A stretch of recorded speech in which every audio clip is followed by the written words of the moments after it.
Hey, what's up, guys? Welcome back to the Sports Stuff video. Today, we'll be talking about the New Orleans Saints and my offseason plan to get them from a top 10 pick into the playoffs. So if you guys do enjoy, please do like, comment, subscribe.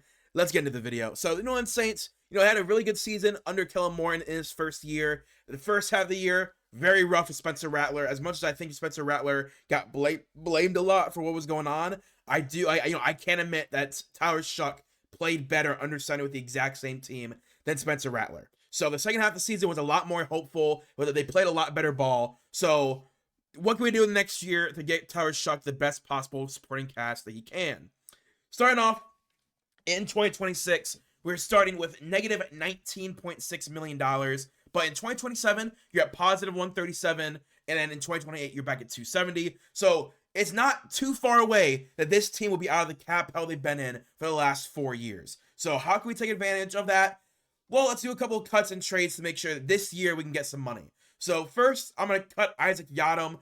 He is 30 years old, a corner. Is not the guy I want in that role anymore, in that nickel corner role. I'm going to cut him, save $1.2 million. Devon Godchaux, 32-year-old D tackle. Same thing. I have Brian Brzee. I have other guys I want to develop. So I'm going to move on from Devon Godchaux and just move into a different future with younger guys. Then Zach Wood as well. I believe he's a tight end or a linebacker. I can't remember. It's been like a week since I made this slideshow, so I cannot remember. But Zach Wood, 33 years old. We move on from him, save $1.4 million.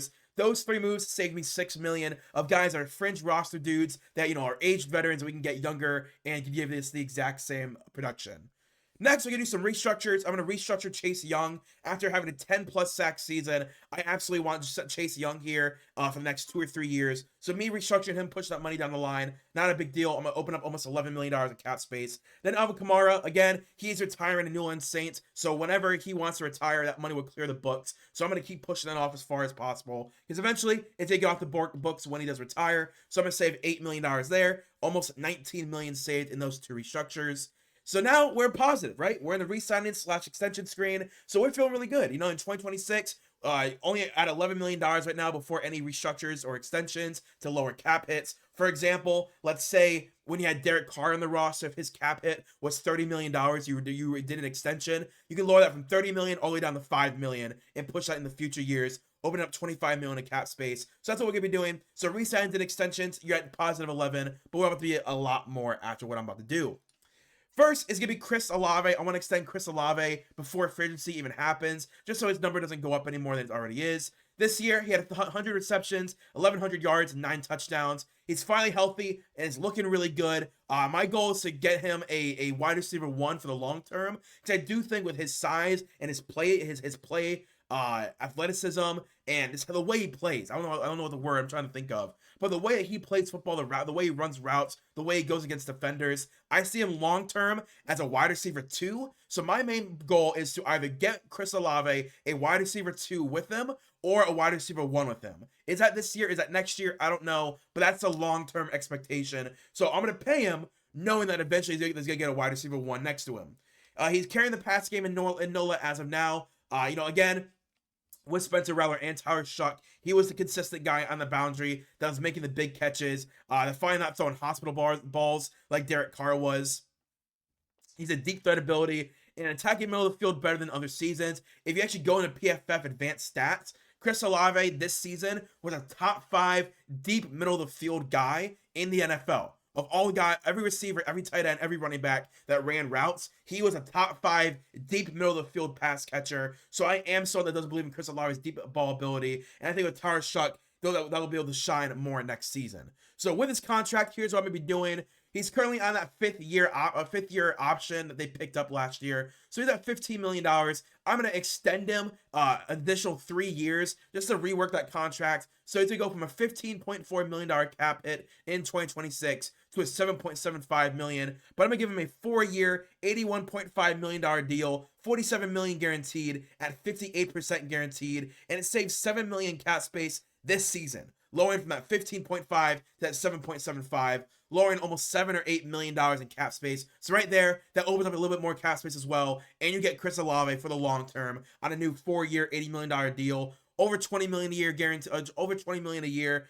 I think that's a pretty good number for what he's going to be able to give you. And then in year 3, if you want to move on from him, you can. But I think Chris Olave is going to be here for the long term. So I want to get him on a good number right now, because I don't think he's worth 30, 35, 40 million a year. So if I can get him at 20 million while he's entering his prime, I'm going to feel very good about that. But because he's only had one real good, healthy season, that's why it's not in the 25 to 26 range.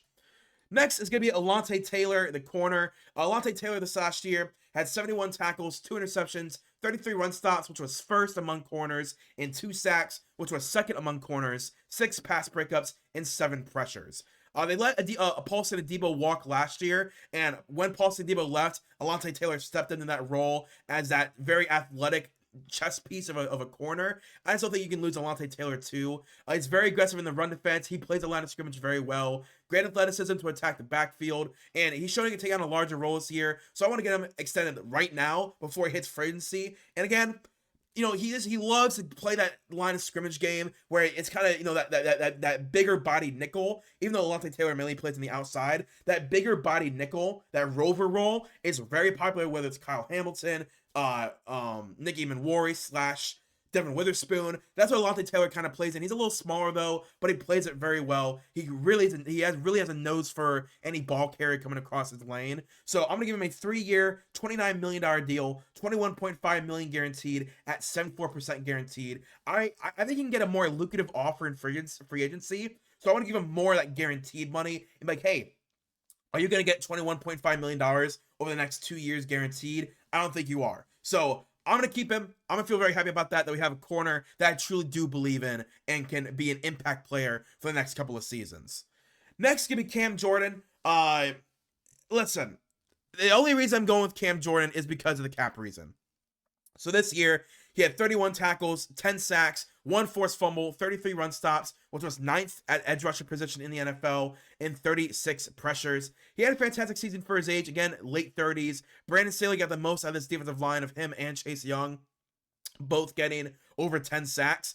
The reason I'm assigning him, though, is that I don't think Cam Jordan's going to retire. I think at worst, he's going to be on another team next year. But because the cap hit is going to be $18.7 million, regardless of if he plays for the New Orleans Saints, I want to re-sign him and lower that cap hit from 18.7 to 10.5, saving us $8 million in the cap space. He's still a good run defender. I see him returning after a great season. I don't think he's retiring. I think the only way he leaves is if he does decide to go to another team, and that is where the issue is going to arise with the cap hits. But I want to re-sign him, lower that cap hit, and he gets $10.5 million of new money. So everyone's happy in that situation. So yeah, I think it's worth it. I think it's something that they got to do. And I'm going to do the exact same thing for Demario Davis. I think Demario Davis has already come on with Mary Kay during her show. No, it's Kay Adams. Sorry. It's Kay Adams, not Mary Kay. Mary Kay is a Browns reporter. Kay Adams, on her show, Demario Davis has already said he is returning next year for another season. And I just don't know if they're going to let him walk with a $14.2 million cap hit. I don't think they're going to let it happen. This last year, he had 99 tackles, 1 sack, 2 forced fumble, 55 run stops, to 7th in the league at linebacker, and 13 pressures. He had a fantastic season for his age. Again, another guy who's a long-term veteran, and for the last almost 9 years has anchored that linebacker room in New Orleans. And I just don't think the New Orleans Saints let him walk. The linebacker room in that building is still very thin, and he's 37, one of the most high impact play linebackers in the league. And I'm going to re-sign him to a 1-year, $7.5 million deal. I'm going to fully guarantee it because I want to lower that cap hit from 14.2 to 7.5. So if he does leave, I don't want to pay out 14.2 million. I'm willing to freaking franchise tag him if I need to, because that would still be lower than the 14.2 million. We pushed that money off for a long time during the Drew Brees years and in the mini rebuild years. But for me, I'm going to re-sign him, let him be that veteran still in the linebacker room. So I'm going to bring back both Cam Jordan and Demario Davis, literally only for cap reasons. If they had free reign and no cap was messed up in their contracts, I would not re-sign them. I would let them go off, try and win a Super Bowl somewhere else. But because they have cap issues with the team, I want to re-sign them and lower those cap issues to save myself some cap space. And with all those done, all those extensions and free agency moves, with those extensions and re-signings, In free agency, we're now at positive $28 million. So we went from positive 11 to positive 28, and we brought back our linebacker, edge, corner, and wide receiver on long-term deals. So I'm feeling pretty good about that. You're at positive 28 million, and next year at positive 91. So you do sacrifice some future money, but again, that's the money that during the entire SHOUGH years you can then use to build your team around them. So my first free agency move may not be well liked, but I think it's going to be very, very needed. I'm going to go and grab Liam Eichenberg, the offensive lineman from the Miami Dolphins. He did not play this year. He got benched because of other guys that they drafted over him. He has versatility at tackle, guard, and center. And for me, I think Liam Eichenberg can compete day one to be a starter on this offensive line, whether it's at left guard, center, or right guard. That's so he can compete for a starting job. He's still only 28 years old, and he's a very athletic guy. So I think that scheme in New Orleans, where it's very run heavy, and now Tyler SHOUGH is a very athletic, mobile guy, I think Liam Eichenberg would be a great fit for that athletic kind of backfield that they're going to have between the quarterback and running back. And I think that does fit with what Kellen Moore does. So I'm going to give him a 1-year, $3.5 million deal, have him come to New Orleans, either be a very versatile backup across all 5 positions, or at best, he can be a starter on the interior of the offensive line. So 1 year, $3.5 million. Next, I'm assigned Daquan Jones, the D tackle from the Bills. He had 15 tackles, 3 sacks, a forced fumble, 13 run stops, and 21 pressures this last year. He's still a great pass rush threat with quality run stopper. In limited snaps, he did all this for the Buffalo Bills. He's been around the league for a long time, and I do believe he's actually been in New Orleans at 1 or 2 years of his career. It's a 1-year contract to the solidified position. Again, I cut, who did I cut earlier at the D tackle position?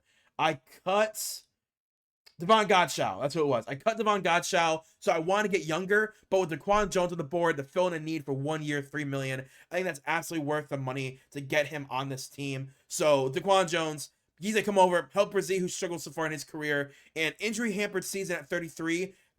In Buffalo, he was injured because of his that's why he had limited snaps. So he was injured. I think that is gonna lower his free agency talks, but I think the New Orleans Saints could use a veteran at D tackle who can actually show up and help Bryan Brzee. The next sign I'm going to do is Joseph Ossai. He's going to be my third edge rusher. He had 26 tackles, 5 sacks, 2 forced fumbles, 21 run stops, and 43 pressures with the Bengals last year. He's a young edge rusher that I was very hyped about last free agency that I thought could have gotten $8 or $9 million last year. He decides to return to Cincinnati, try and run it back with the team.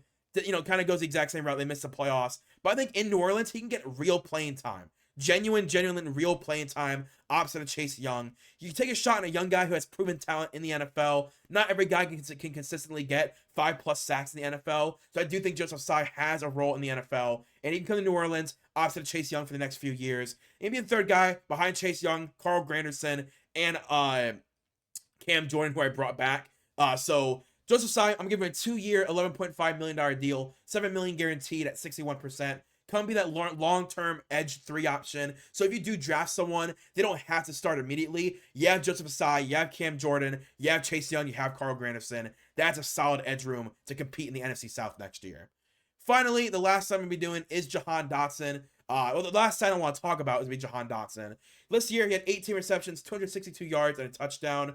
Former first-round guy who had one of the best rookie season wide receiver seasons of the last 10 years. Still only 25 years old, very young. And I think he can earn more snaps and targets in New Orleans. Is he going to be the wide receiver 1 for the future? I don't think so. But it's a 1-year deal to try and get something out of him. And also, he won a Super Bowl with Kellen Moore as the offensive coordinator. So there's already familiarity between the two. Because when Jahan Dotson got traded to the Eagles, Kellen Moore was the offensive coordinator. He got the most out of him, and he helped him win a Super Bowl. So I do think it allows New Orleans to have options in the draft. If you have Jahan Dotson, a 25-year-old former first-round guy who shows flashes in the NFL, this did not fit what Cliff Kingsbury wanted to do. So I'm going to bring him over on a 1-year, $4.5 million deal, and he's going to compete to be a starter for this team.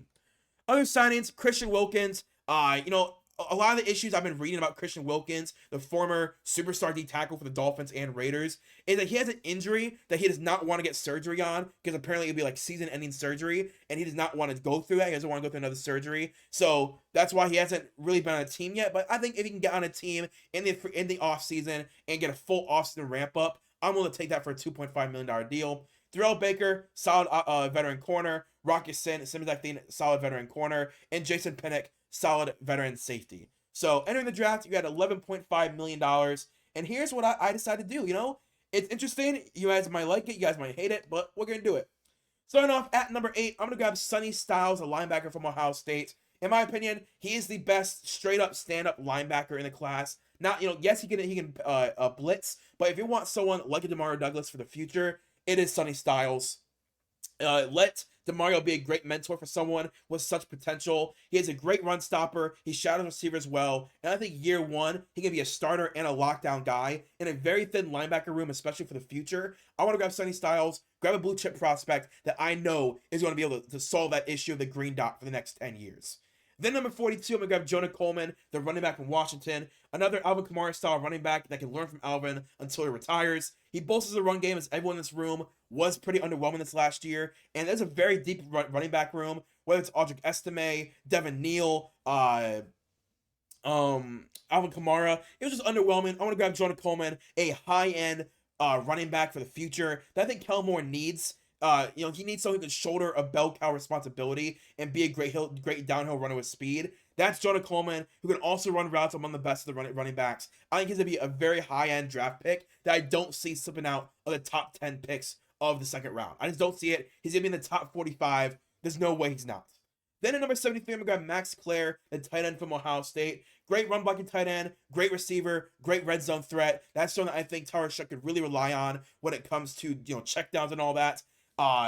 There is Juwan Johnson still on the roster, but Juwan Johnson's either 30 or 31, so I just don't think long-term you can rely on him. So grab Max Clare, have a 12 personnel system they can really rely on next year, and for the future, Max Clare as a long-term tight end 1. This roster's in a really odd shape that I think Kellen Moore, he needs to get young guys to learn from the old guard and move into a new era. That's what he needs to do right now. A lot of older guys in the roster. Let's just get younger guys in those positions, learning from those guys. So in 5 years, these guys that you're drafting right now can be your franchise pieces.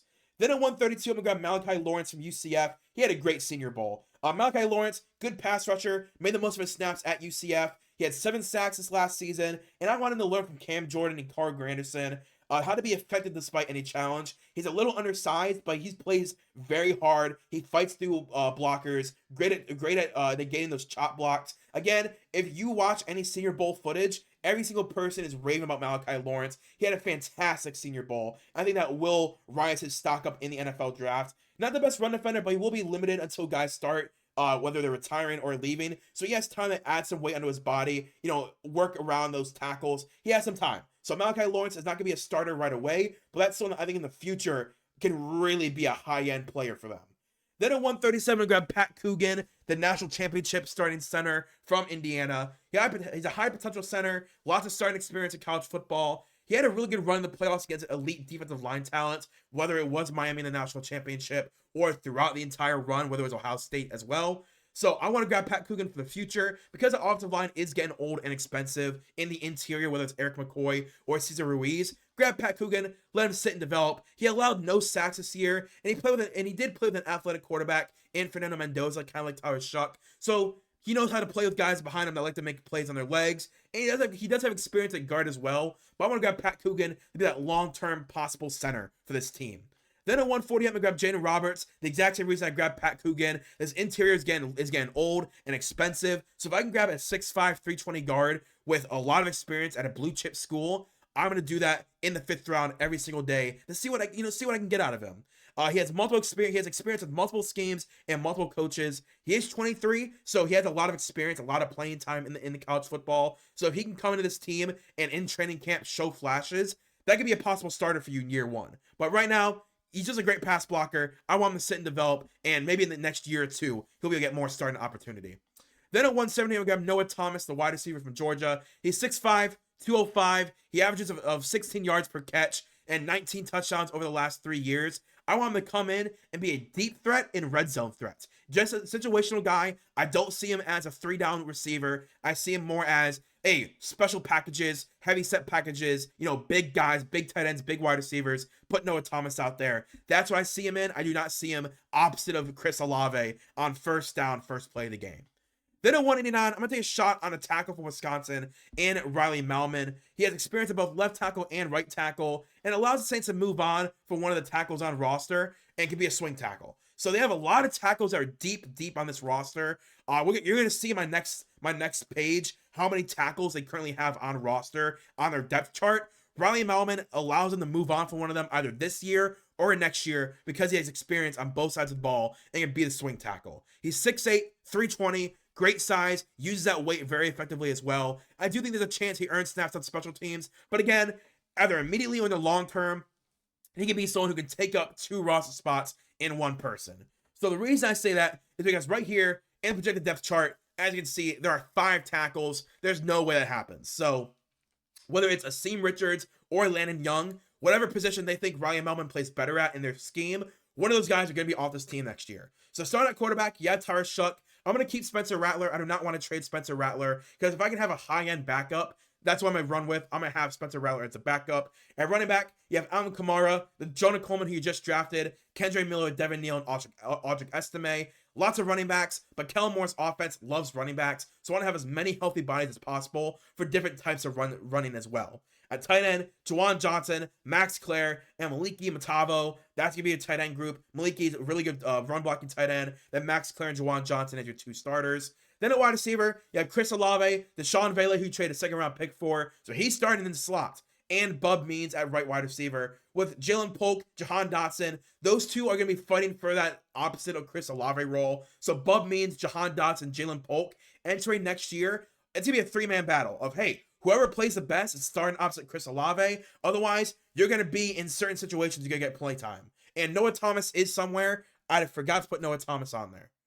That's my bad. So Noah Thomas is also in that room. So you're going to enter the season with 7 wide receivers. Then in the offensive line, this is what I'm saying. I think one of these tackles is going to be off the board. So for starters, you're at Kelvin Banks, Nick Saldiveri, Eric McCoy, Cesar Ruiz, and Talisi Fuaga. That's your starters. Then for backups, you have Landon Young, Liam Eichenberg, Pat Coogan, Jaden Roberts, and Asim Richards, with Riley Mahlman fighting for either Asim Richards or Landon Young's spots. And one of those guys is going to be gone next year with Riley Mahlman taking their spots. And the job I think is going to be up for grabs as well is Liam Eichenberg versus Nick Saldiveri. That's going to be the open spot for the veterans to battle out. Whoever wins that battle is a starting left guard. So that's why I said that's why Liam Eichenberg, that's where he can find the spot to start next year. Is opposite Nick Saldiveri. Whoever wins, you're the starter. Whoever loses, you're the backup. So that's what you want to keep your eye on during camp if that's where they go with. Then on the defensive side of the ball, at at nose tackle, I'm going to keep Nathan Shepard. I'm going to keep Chris Boyd. Those are my two nose tackles, that I think they did a good job this year. Let's just keep them. At D tackle, you have Brian Brzee and Vernon Broughton. Those are the guys that will be returning from the team last year. Then I'm going to bring in Christian Wilkins and Daquan Jones to be the veteran backups. And in case of injury or a bad play, you have 2 guys who you know can play in the NFL step up and be those starters. Then at edge rusher, you have Cam Jordan and Chase Young. Then for the backups, Carl Granderson and Joseph Asai. Then for those guys that you're taking shots on that want to develop, it's Fadil Diggs and Malachi Lawrence. That's a solid edge rushing group, very deep, guys with lots of NFL experience. I like that edge rusher group. Then at linebacker, you have Demario Davis and Pete Warner with Sonny Styles, Danny Stutzman, and Jalen Ford. Danny Stutzman and Jalen Ford being rookies last year. Sonny Styles being that premier rookie that you just drafted. So Pete Warner is going to be fighting for his life, right? Pete Warner's job is now up in the air. Are you going to be the starter next year? We can't guarantee it because if Sonny Styles shows any more upside immediately, we're going Sonny Styles. He's going to show more upside. So I do think it'll end up being Sonny Styles at starter with Pete Warner, Danny Stutzman, and Jalen Ford being the backups. Then at corner, Quincy Riley, Clay McKinstry, and Alontae Taylor with backups in Jaquan McMillan, Darrell Baker, and Rocky Sean. Then at safety, Jonas Sanker had a great rookie season. He's my starter at free safety with Jason Pinnock being the backup. Then at strong safety, you signed Justin Reed last year to a long-term deal. He's going to stay there with Jordan Howden being that third safety in certain rotations. So that's a depth chart. Really good depth chart. I think this is easy a team that in the NFC South could win 8, 9, or 10 games with Tyler SHOUGH at quarterback if you can play and develop even slightly more than last year. But that's a very good running back room, solid wide receiver room, offensive line with really good tackles, and an interior with a lot of experience. Then the defensive side of the ball, that edge rusher group is obviously the strength of the defense. But yeah, that'd be my prediction for the New Orleans Saints and their offseason plan. If you guys did enjoy, please like, comment, subscribe, and let me know in the comments down below, who do you think would win last year's Saints or this year's Saints? If they matched up, what team would win? And I would love to know what you guys think. So if you guys did enjoy, please like, comment, subscribe. I'll see you guys later. Peace and bye.